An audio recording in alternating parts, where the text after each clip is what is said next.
Ok, vamos lá, tudo bem. Oi meninos, boa tarde, tudo bem com vocês? Que prazer de poder falar com vocês, né? Dessa maneira, né? Dessa maneira que pra gente é novidade, pra vocês também, né? Mas é a maneira como a gente vai poder nesse momento nos comunicar, nesse momento ter as nossas aulas, né? Nesse momento, vamos dizer assim, dar sequência ao ano letivo, dar sequência à nossa vida, afinal de contas é tudo que a gente quer, né? Espero que você do outro ladinho esteja bem, espero que você esteja feliz aí, né, com a sua família, espero que todos estejam saudáveis, né, com saúde e tudo mais, tá bom? Eu queria só fazer aqui um rápido comentário, dizer que ontem infelizmente não foi possível a gente ter a nossa aula, né? Eu tive alguns problemas, vou dizer assim, tive alguns problemas técnicos, né? Mas como eu dizia, é tudo muito novo, é tudo muito recente pra gente, é natural que a gente vá aprendendo isso lentamente, né? Espero que hoje as coisas possam transcorrer normalmente, se Deus quiser, que você possa ter a sua aula, né? Que eu possa desempenhar a minha função profissional, né? E dar sequência ao que a gente tem que fazer, tá bom? Vamos começar sem delongas, né? Vamos brincar assim. Vamos começar com a nossa aula. Hoje a nossa aula de literatura, a gente vai trabalhar com um tema fácil, com um tema pensado para hoje, né? Montado para hoje aqui, elaborado dessa maneira mais sucinta, mais simples, né? Mas sem sombra de dúvidas, pensando no aprendizado seu, pensando na sua aquisição de conhecimento.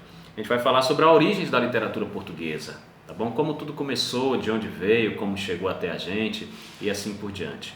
Tudo bem? Quando se fala das origens da literatura portuguesa, é claro que é algo muito remoto, é algo muito antigo, são as origens, né? E por ser justamente as origens, muita coisa de repente fica faltando, né? Uma informação aqui, uma informação ali, mas da maneira como nos chegou, se encontra aqui, né? Da maneira como veio de lá para cá, lá do século XII, né? Se encontra aqui, é dessa forma que a gente vai apresentar e assim por diante. Tudo bem? As origens da literatura portuguesa, elas remetem então à era medieval. É exatamente aquela era medieval que você então escuta a professora de história falar, né? Ou quando você está lendo um determinado material. Tudo bem? Os primeiros registros dessa literatura, tá bom, gente? Ela vai exatamente acontecer lá no século XII. E é coincidentemente, exatamente nesse século XII, que há a expulsão, vamos dizer assim, dos árabes da Península Ibérica, né? Exatamente, ou justamente nesse período. Uma coisa que chama bastante atenção é que naquele momento, tá, a forma de se comunicar, a maneira como as pessoas falavam era muito diferente do que a gente fala hoje. É muito diferente do que é o idioma da língua portuguesa hoje. Você sabe, tanto quanto eu, acredito que você saiba que a língua portuguesa ela evoluiu também, né? Muita coisa mudou, muita palavra que se usava antigamente, muita palavra que se escrevia antigamente, houve uma modificação, algumas já não existem mais e assim por diante, tá bom? Então lá do século XII havia uma relação de mistura, vamos dizer assim, do idioma da língua portuguesa com o idioma ou com os dialetos do que se falava em uma determinada região, que era a Galícia. Tá? Hoje esse território pertence à Espanha. Então é muito comum que a gente escute ou ouça essa expressão, galaico-português. Os textos inicialmente falando, eles eram escritos em galaico-português. Eu vou trazer exemplos, né, para que você possa observar isso com muita simplicidade. Tudo bem? Então remoto, século XII, galaico-português era um idioma totalmente diferente. Tá? Embora Portugal possa ter tido contato com vários tipos de produção de texto, como é o caso do teatro, como é o caso da prosa, foi exatamente a poesia que se valorizou.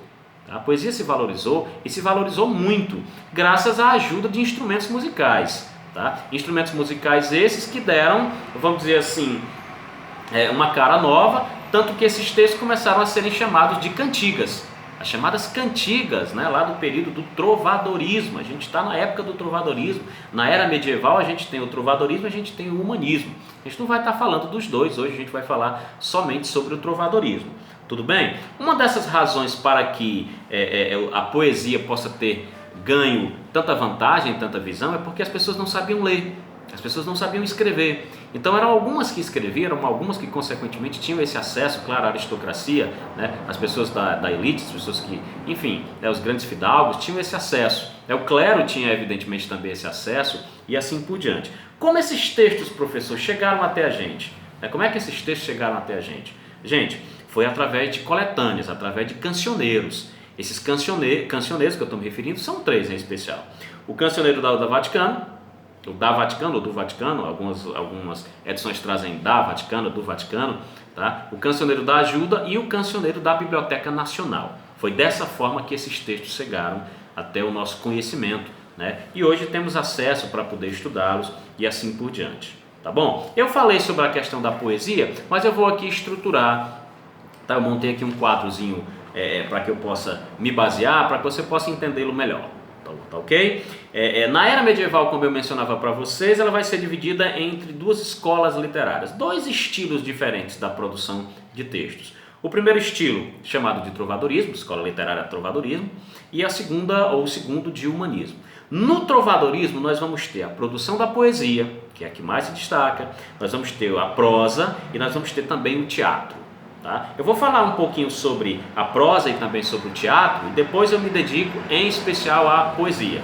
Tudo bem? Na produção da prosa, né, propriamente dita, nós teremos as chamadas novelas de cavalaria, nós teremos as hagiografias, nós teremos as cronições e nós teremos os nobiliários. Professor, é preciso que entendamos cada um deles. Claro, é óbvio que é preciso que entendamos cada um deles. As novelas de cavalaria, gente, é fácil de você pegar, até porque você, de uma certa forma, tem um pouco de conhecimento. O que eram as novelas de cavalaria? Eram histórias muito comuns na Europa daquele período, tá? E essas histórias, elas vão ressaltar, ou vão trazer justamente batalhas, né? Acontecimentos lá de povos bárbaros, de fidalgos e assim sucessivamente. Nessas novelas de cavalaria, tá? Nós vamos dividir aqui no que a gente vai chamar de ciclo bretão arturiano, as famosas histórias lá do rei Arthur, né? O Arthur de Camelot, né? Os Cavaleiros da Távola Redonda. Esses textos são desse período, muito antigo, tá? E o ciclo, além do ciclo bretão arturiano, o ciclo carolíngio, né? O famoso, né? Aquele cara que você escuta falar sobre ele lá nas aulas de história, né? O ciclo carolíngio, né? Do Carlos Martel, né? Dos povos bárbaros lá, dos francos, são daquelas pessoas que consequentemente, tá, ficou muito comum as narrativas e posteriormente foi então produzido esses textos, tá? Era muito comum que fosse lido, né, para quem sabia ler e fosse repassado também para as outras pessoas. Novelas de cavalaria, na prosa, primeiro, tudo bem? Nas hagiografias, as hagiografias nada mais eram do que relatos, né, de milagres, de santos, né, os santos católicos ali, eles repassavam as histórias, né, falavam sobre os seus feitos, as suas vidas e assim sucessivamente. Os nobiliários relatam casamentos, né, da aristocracia, né, das pessoas nobres e assim por diante. As cronições, como o nome já diz, cronições vem de crônica, né, crônica falando do cotidiano, né, narravam, melhor dizendo, a vida nas cortes. Tá ok? Isso aqui é relevante, professor? Isso aqui é relevante? Evidentemente é relevante. Mas na aula de hoje a gente vai dar mais valor à poesia, afinal de contas é a poesia que se destaca mais. Tudo bem? No teatro, professor, o senhor vai falar sobre o teatro também. Vou sim. O teatro, eles vão trazer temas como milagres, né? Vão falar sobre o cristianismo também. Vão ter temas associados à moralidade. Isso aí, moralidade da sociedade, né? Que interagia ali naquele momento. Tudo bem? E só para a gente resgatar, prosa e poesia. Prosa e poesia. Mas a gente vai detalhar com muito mais desejo, com muito mais planejamento aqui a poesia, que foi o que eu pensei para a aula de hoje. Tudo bem? Vamos para a poesia. A poesia ela vai ser dividida em poesia lírica e, consequentemente, a poesia satírica. Lírica, você sabe, tanto quanto eu, que vai falar dos sentimentos. Deixa eu me ajeitar aqui. Lírico vai falar dos sentimentos. Né? Produção lírica, e a gente vai dividir essa produção lírica em cantiga de amor e em cantiga de amigo. A produção satírica, ou seja, as críticas, elas vão estar sendo divididas também em dois exemplos, as cantigas de escárnio e as cantigas de maldizer. Vamos lentamente aqui, tá, gente? Entendendo cada uma delas, eu trouxe exemplos para facilitar para a sua vida, tá? Para o seu estudo e assim por diante, tá bom? Deixa eu aqui fazer novamente um comentário, respirar fundo, né? O nosso primeiro vídeo, é tudo muito novo para todos nós, né?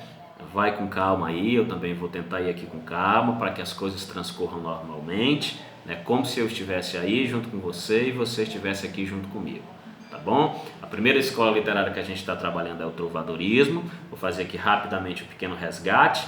Tá? A primeira escola literária que a gente está trabalhando é o trovadorismo. Trovadorismo esse acontecido a partir do século XII, tá? Através, evidentemente, de produções na poesia, na prosa e no teatro. Esses textos lá do século XII são muito remotos, tá? E chegaram até a gente através de cancioneiros. Cancioneiro da Vaticana, cancioneiro da Ajuda, cancioneiro da Biblioteca Nacional. Tudo bem? Vamos trabalhar o tema da poesia, né, do trovadorismo. Gente, o tema da poesia do trovadorismo, ele vai falar de sentimentos, claro, a parte lírica vai falar de sentimentos, tanto de homens quanto de mulheres. O texto feito para a mulher vai ser chamado de cantiga de amigo, tá? Cantiga de amigo. Essa palavra amigo na época era o que hoje vocês conhecem, meninas, como namorado, né? O namorado da época era o amigo. Então esses textos eles vão falar, né? O texto do eu lírico feminino, eles vão falar sobre a perda desse amado, eles vão falar sobre o lamento amoroso que essa mulher estava fazendo, a mãe ou de repente a natureza. Eu trouxe um exemplo para vocês, tá bom? Fique ligado aqui. Escrito em galego-português, né? Diferente, difícil de você entender, mas eu também vou tentar, juntamente com as pesquisas, fazer a tradução do mesmo. Atenção aqui, por favor. Texto, tá? Cantiga de amigo, eu lírico feminino. Memoriza isso, por favor, isso é importante. Depois você vai fazendo anotações e assim por diante. Primeiro texto. Ondas do mar de Vigo, se vistes meu amigo, e ai Deus se verá cedo. Ondas do mar levado, se vistes meu amado, e ai Deus se verá cedo. Se vistes meu amigo, o porquê eu suspiro, e ai Deus se verá cedo. Se vistes meu amado, porque eu, gran coitado, e ai Deus se verá cedo. Bom, é um texto que inicialmente você não entende muito, né? Fica difícil de você entender. Mas uma tradução aproximada seria mais ou menos o seguinte. Ondas do mar de Vigo, porventura vistes meu amigo? Ai Deus, ele voltará logo. Ondas do mar conturbado, porventura vistes meu amado? Ai Deus, ele voltará logo. Um texto, tá? Aqui, lá da época do trovadorismo, portanto, cantiga de amigo, eu lírico feminino, tá? Fala do sentimento da mulher, que possivelmente foi deixada pelo seu amado, porque ele foi lutar na guerra, e esse lamento amoroso, ela o faz a natureza, ou ela o faz, então, a sua mãe. Cantiga de amigo, tudo bem? Primeiro exemplo. Vamos dar um exemplo de cantiga de amor, né? Diferentemente do outro, a cantiga de amor, ele vai trazer um eu lírico masculino. Agora é o homem que está falando no poema, tá? Especificamente. Preste atenção, eu trouxe um exemplo, tem no livro didático de vocês esse exemplo, e é mais ou menos assim, eu vou lê-lo da mesma forma, vou lê-lo em galego-português, né? Vou tentar lê-lo em galego-português, e na sequência eu faço uma possível tradução também, tá? Atenção texto, cantiga de amor. Quanta, Senhor, que meu de vós partiu, há tã muita que nunca vi prazer, nem pesar, e quero-vos eu dizer, como prazer nem pesar, não eu vir. Perdi o sem e não pôs extremar, o bem do mal, nem prazer do pesar. Fica difícil da gente entender, claro, mas a gente tenta traduzir, né? O autor também nos ajuda. Já nem prazer, já nem pesar me acodem, que nunca mais, Senhora, algum senti, depois que dos meus olhos vos perdi. E sem prazer ou sem pesar, não podem, Senhora, meus sentidos extremar, o bem do mal, o prazer do pesar. Né? É um texto agora que fala do eu lírico masculino, tudo bem? Eu lírico masculino, e esse texto, tá? Ele vai falar praticamente da questão do homem não ter tido o seu sentimento correspondido. Ele foi largado, ele foi deixado. E lá desse período, né, vai surgir uma expressão da época chamada de coita de amor. Coita de amor, com a evolução da língua portuguesa, como eu dizia em algum determinado instante aí, essa palavra evoluiu para coitado. Então, coita de amor, tá? Vem lá da época do trovadorismo, coitado, hoje a gente diz essa palavra, a gente usa essa palavra corriqueiramente, mas a gente não sabe da sua origem. Vem lá desse período, trovadorismo. Coita de amor dá origem, tá? Do não sentimento correspondido de um homem, tá? Pela sua possível amada. Tudo bem? A gente está destacando era medieval, primeira época trovadorismo, aqui a poesia lírica, fala dos sentimentos, cantiga de amigo e consequentemente cantiga de amor. Ok? Isso você encontra no seu livro didático, você vai lê-lo sem nenhum problema e assim por diante. Vamos para as cantigas satíricas. Mas antes de eu apresentar as cantigas satíricas, deixa eu trazer algumas características da cantiga de amor e da cantiga de amigo.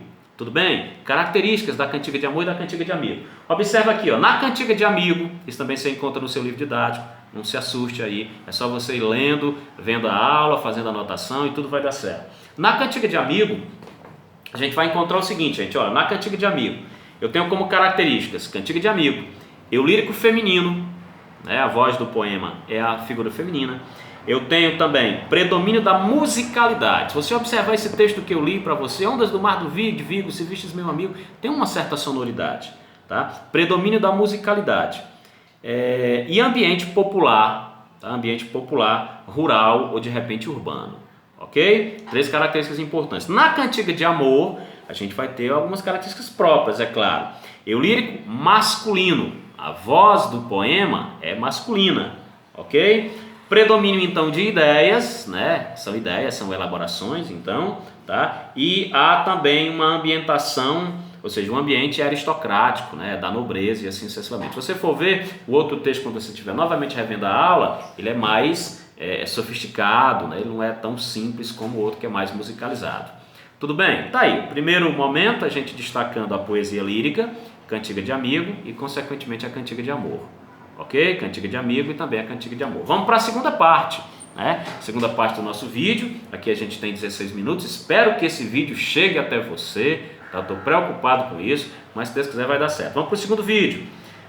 Produção ainda da poesia, a questão satírica, né? Satírica vem de sátira, são críticas, né? Aqui a gente vai ter uma crítica direta e consequentemente uma crítica indireta, né? A crítica direta, tá? Aquilo que tenta atingir diretamente um alvo, uma pessoa. Eu quero atingir pessoa tal, né?